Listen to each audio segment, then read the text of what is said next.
Hello all, if you are new, my name is Marin. Welcome to or welcome back to my channel. Today's video is going to be my first quarter reading recap for 2025. So let's go ahead and get into it.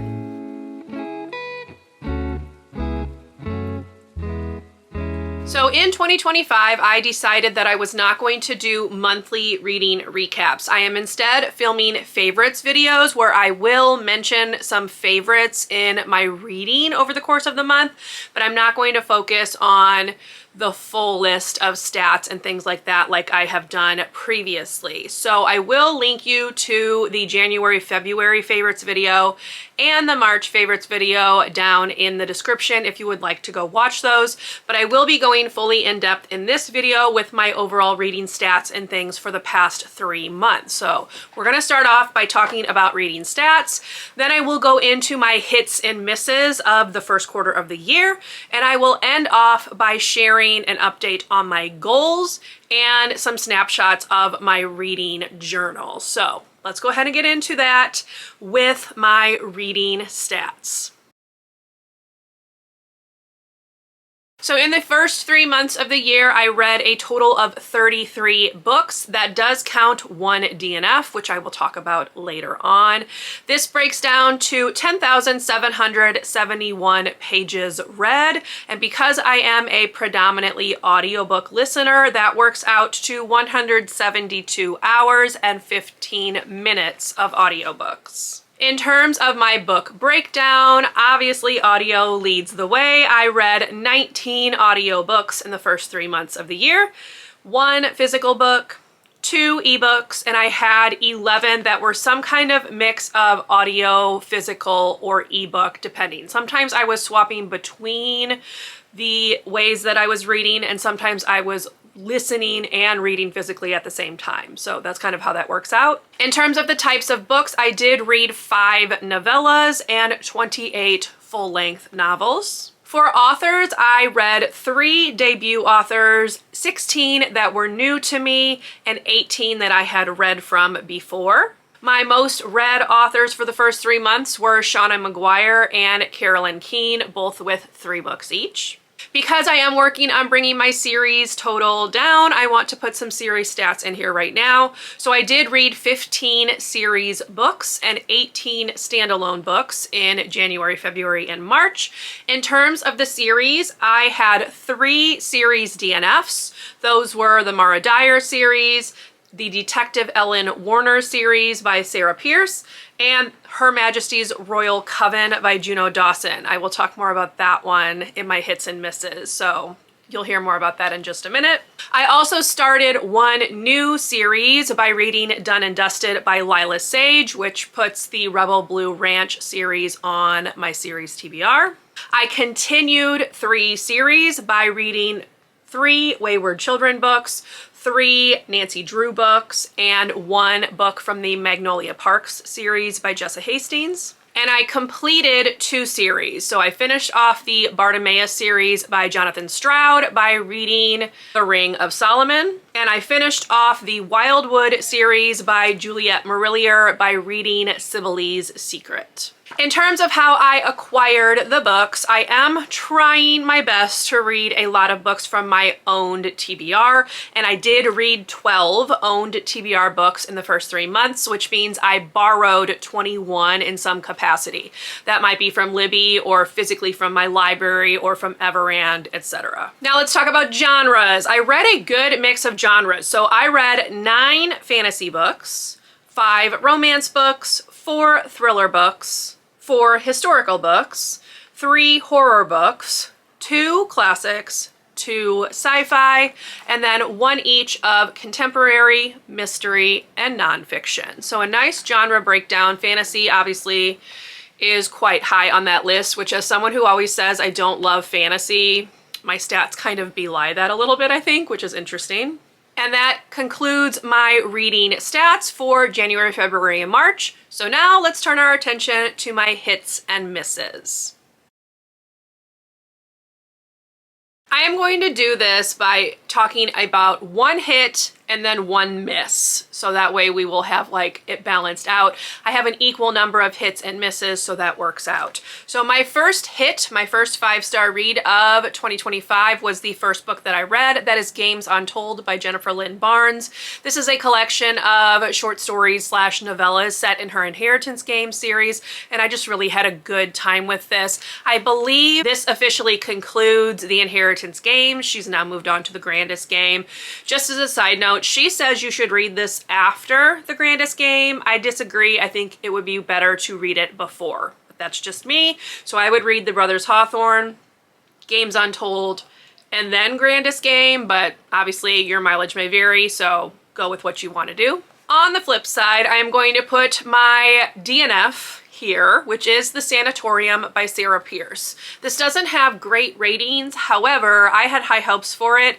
It sounded really interesting, isolated setting, bad weather, people disappearing, but I did not love the writing of this. I made it 100 pages before I gave it up. I just felt like nothing of consequence was happening, and the pace was kind of just plodding along.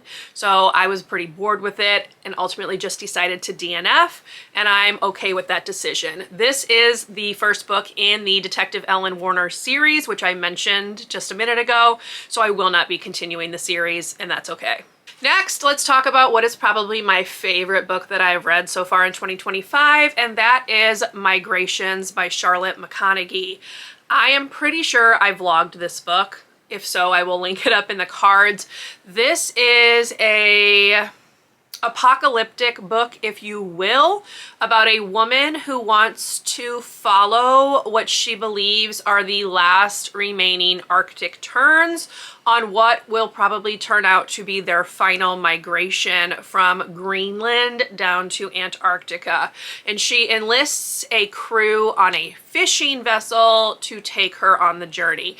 It's very beautifully written, very atmospheric. There's a bit of a mystery involved because it is very obvious that she is not telling you everything about her and her personal life and her past. So that kind of is slowly revealed as the book goes on, and I just really, really liked this one. I have other books by this author on my TBR, including one that I picked up from Book of the Month, so I'm really looking forward to reading more from her. This was wonderfully written. The audiobook was also very well narrated, so I highly recommend this one. On the flip side of a book that I really, really was looking forward to reading, we have my next miss, which is Her Majesty's Royal Coven by Juno Dawson. I know, this is probably a controversial opinion because I feel like almost everyone that has read this has absolutely loved it. I did not. So I'm gonna just read you what I wrote on Goodreads because that kind of sums it up. I said, first off, let me just say that this book has very important things to say. However, the author was very over the top with her message to the point where it felt like she was beating the reader over the head with things. I also just did not like the writing. Neve was the only character I cared about, and even then only on a surface level. Helena came across as almost cartoonish in her beliefs, and I just never got the sense that there was any real danger from her or anyone else. Leonie, the one character of color who gets a POV chapter, seemed to just be there to check a box. And Theo, our trans character, just kind of gets talked about rather than us hearing directly from her. The writing felt clunky at times, and I just did not jive with it whatsoever. This is the first book by this author I've read, and I'm really sad I didn't love this, but I think it might just be a case of Juno Dawson not being an author for me, and that's okay. I'm glad others had better luck with this book. So that kind of sums it up. I just didn't like the writing. I didn't like the way that the story came about. As I said, I just felt like there was no real sense of danger, and the book was too long. So there you go. That's my probably unpopular thought about this book, but this was definitely a miss. I really expected to love this one. My next hit is one of the Wayward Children books, which was book 4, and that was In an Absent Dream by Shauna McGuire. This one focuses on Lundy as she goes through a door and finds herself in the Goblin Market, and I just really, really liked her personal journey, the way the story was written. This is my favorite book of the series so far. I gave it 5 stars. I just thought it was fantastic. On the flip side, we are going to put another book from my 12 in 2025 TBR, which is 56 Days by Catherine Ryan Howard. This is billed as a thriller, a locked room thriller of sorts, because it takes place during the beginning of the COVID pandemic when Ireland, which is where this book is set, was on lockdown. These two people who have just met each other decide to move in together because they think that this will be a great way to get to know each other, and things go wrong. Now, this is told in flashbacks, jumping through like 3 characters' POVs. And I felt like that got a little difficult to follow because the voices all sounded very similar. I also would not bill this as a thriller because, again, there was something lacking in the writing that kept me on the edge of my seat. I need a thriller to thrill me, and that didn't happen here. Nothing that happened in this book was a surprise, so ultimately I only gave this one 2 stars. I really thought I'd have better luck with it, so we're putting it on the miss list. My next 5-star read and hit was a nonfiction book, and that is The Quiet Damage. This is a book about the QAnon movement and the way that it has impacted certain people and families in detrimental ways. It followed a bunch of different people from different backgrounds to kind of let you know how pervasive this movement is and how it kind of grabs hold of people who are looking for certain things and just sucks them under. She definitely tried her best to humanize the people who fall for the conspiracy theories, which worked sometimes and didn't work at others, because I personally just can't see how you can believe half of what QAnons believe.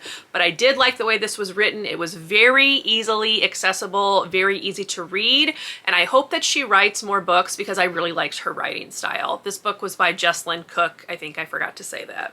On the flip side of this one is a series book that I was really looking forward to, and that is House of Roots and Ruin by Erin A. Craig.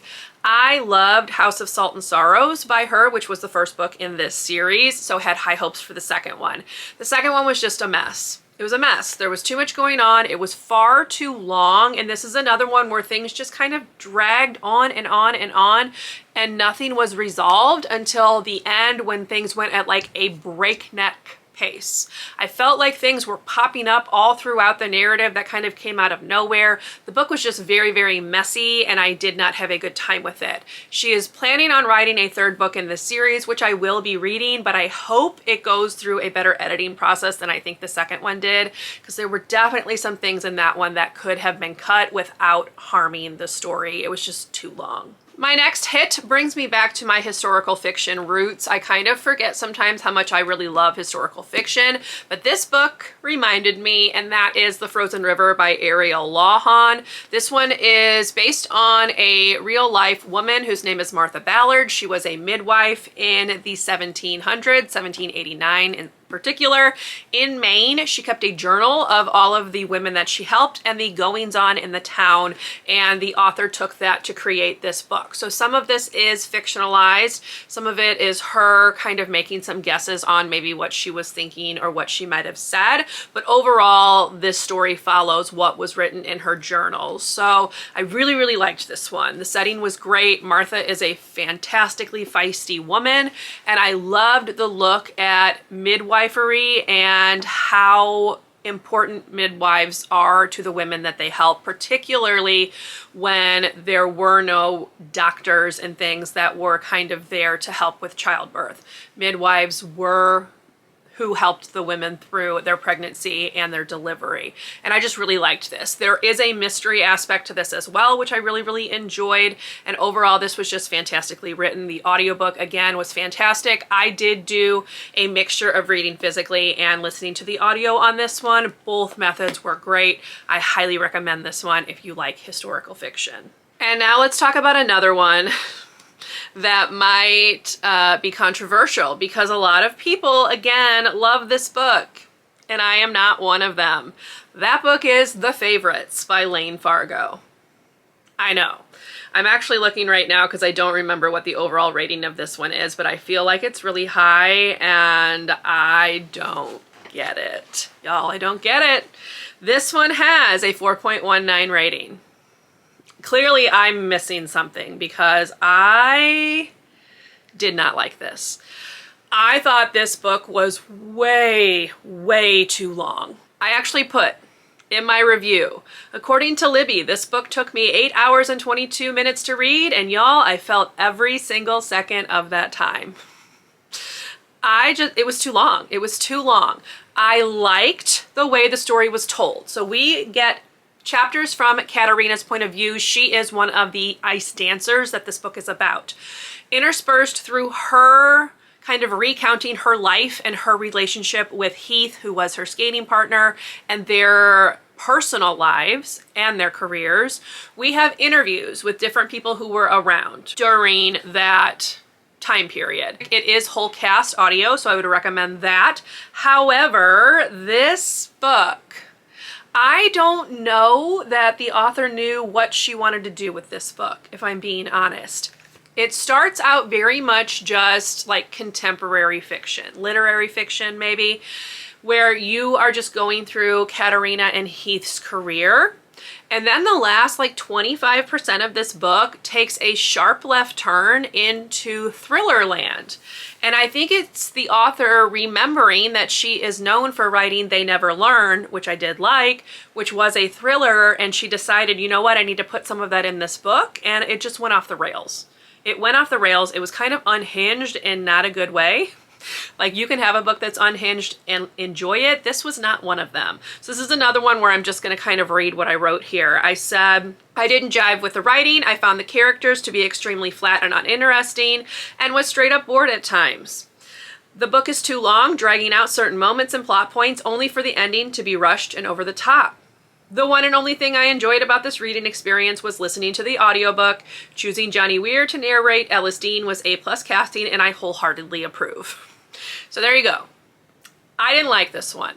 I am clearly in the minority. If you think you are going to enjoy it, give it a read. But yeah, it was not for me. And I am very disappointed because I did really like They Never Learn. My next 5-star was a book that I did in a vlog, so I will link that up above. That is What You Leave Behind by Wanda M. Morris. We are following a woman named Dina who has her life kind of fall apart. She goes back home to her small town in Georgia where she stumbles upon a missing persons case and a hit-and-run accident that left someone else dead. And she starts to kind of unravel the mystery and figure out what's going on. I've already talked about this one, so I'm not going to say any more than that, but I really liked this one. 5 stars. On the flip side, we have another book that I'm not necessarily disappointed in, but I thought I would like more than I did, and that is Sea of Tranquility by Emily St. John Mandel. This is another one I talked about in a vlog. This was in my Buzzword vlog, so again, that is linked up above. Basically, this one had what I felt like was an abrupt ending, and I ultimately never really connected in a way that I thought this book was fantastic.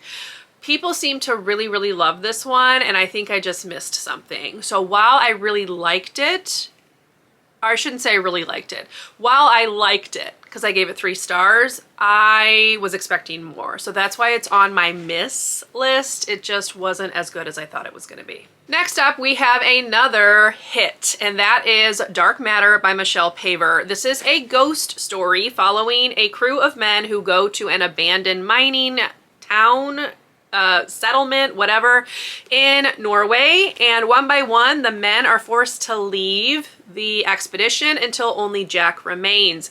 And Jack realizes that there are some ghosts haunting this abandoned place and things start to go wrong. This one has a wonderful furry companion named Itzhak. He is a husky and he is Jack's BFF, although it takes a little while for Jack to become a dog lover. So that was bonus points here, but I really, really loved this. The audiobook is amazingly atmospheric, creepy, and kind of keeps you on the edge of your seat, makes you feel very uneasy, and I really, really liked this one. She has written 2 other books that I do want to read at some point. This one, though, was great. Not enough people have read it, in my opinion, so definitely check this one out. On the flip side, let's talk about a Nancy Drew book that did not work for me. And in fact, I only made like a chapter and a half into before I said, not happening. That was The Mystery of the Fire Dragon, which is the 38 Nancy Drew book. In this book, Nancy is asked to come to New York City to her aunt's house because her aunt has some Chinese immigrant neighbors, and one of them, the granddaughter, has disappeared. Which on the surface, that's fine. But then the author decided to start inserting what she assumed, or he, I think this one was written by a woman, what she assumed were Chinese names that were horribly racist. Things like Chi-Chu, that's the granddaughter. We have the name of a university in Hong Kong that for some reason Ned is doing like an exchange program with that also had a horribly racist name. And to top all that off, if that weren't enough, at 2 points in this book, George dons yellow face to try to impersonate Chi-Chu to draw out the kidnapper. I made it like a chapter and a half and said, this is not happening. I cannot do this. You have to go into Nancy Drew's knowing that there's going to be some racist elements, but this was like blatant, and I can't believe anyone thought at any point in time that it was okay. So putting this on a miss, would not recommend. Do not read this one. My final set of hit and misses. Let's go ahead and talk about Daisy Hates by Jessa Hastings. This is the second book in the Magnolia Park series where we are focused on Daisy Hates. I mentioned in a vlog, because again, I read this for that same buzzword vlog I've already mentioned, this book is taking place simultaneously with Magnolia Parks. This is just different POVs. I really, really, really liked Daisy's POV. So in this book, we are following Daisy, her brother Julian, who is like a crime lord. He steals artwork and does other shady things. And we are following Christian, who you are introduced to in Magnolia Parks. Christian and Daisy have a sort of friends with benefits relationship that slowly grows feelings, and it's kind of toxic, not gonna lie, much like Magnolia Parks, but I loved this one and I'm really looking forward to reading more from Daisy. I like her more than Magnolia, so we'll see. Obviously, I will be reading the Magnolia books as well, and that is the next one up, is a Magnolia book, but I really loved this and can understand why people like this book more than Magnolia Parks. I think they are very comparable, but this one had some darker elements and things because of Julian's crime lord business, if you will. I can't really think how else to word that. So yes, really liked this one. 5 stars. This was my favorite book from March. And on the flip side, we have The Alchemist by Paulo Coelho. This is not necessarily a disappointment, but people talk about this book like it's life-changing, and for me, it was just kind of meh. So I gave it 3 stars. I thought it was fine, but it is not earth-shattering in any sense of the word, in my opinion, and I don't get the hype around it. So that's why it's on the misses part of this list. I just don't personally understand it, but to each their own. Reading is subjective. So obviously I missed something in this book because so many people do find it really, really good. All right, that ends hits and misses. Now let's do a quick recap of how I am doing on my 2025 reading goals. So I set myself 5 reading goals for 2025. The first one is to read 100 books by the end of the year. I am on track, actually ahead of that. I read 33 books in the first quarter of the year, so doing well. Hopefully I will keep that going. I don't have an ultimate goal of where I would like to end up, but I think reading more than last year would be kind of fun, but 100 is the goal. I also want to lower the number of unread series that I have on my list. So I started 2025 with 33 series on that list. I am currently sitting at 32. That is because I added the Rebel Blue Ranch series by Lila Sage when I read Done and Dusted and decided to continue. I have DNF'd one series off of that list, and I've completed 2 other series, but because I've added series, we're kind of still right there. So I do have 32 series still on the list. Hopefully that number will be much lower by the end of the year. My next goal was to read at least 6 classics in 2025, and I have read 2 of them. I read The Alchemist, as I already mentioned, and The Secret Garden by Frances Hodgson Burnett. I also wanted to read through Nancy Drew number 48 by reading 1 book per month. I did read number 37 and number 39, and as I mentioned, I DNF'd number 38 because that just was not going to happen. And I wanted to end 2025 by reading at least half of my 2024 book purchases. So I read 6 books from my 2024 purchases, which works out to 12%. So obviously I have a long way to go with this one, but we're just going to keep kind of chugging along and hope that by the end of the year, I have read at least half of the books. And quickly before we sign off, I will go ahead and share my reading spreads from my monthly recaps for January, February, and March.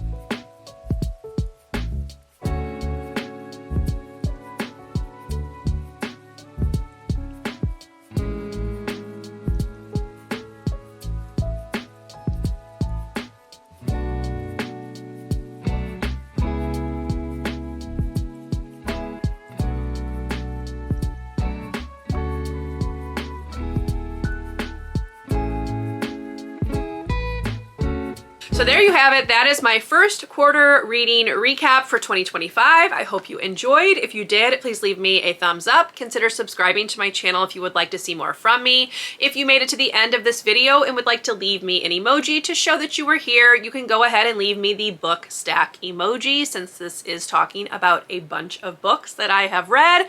And otherwise, I will see you in my next video. Bye, everyone.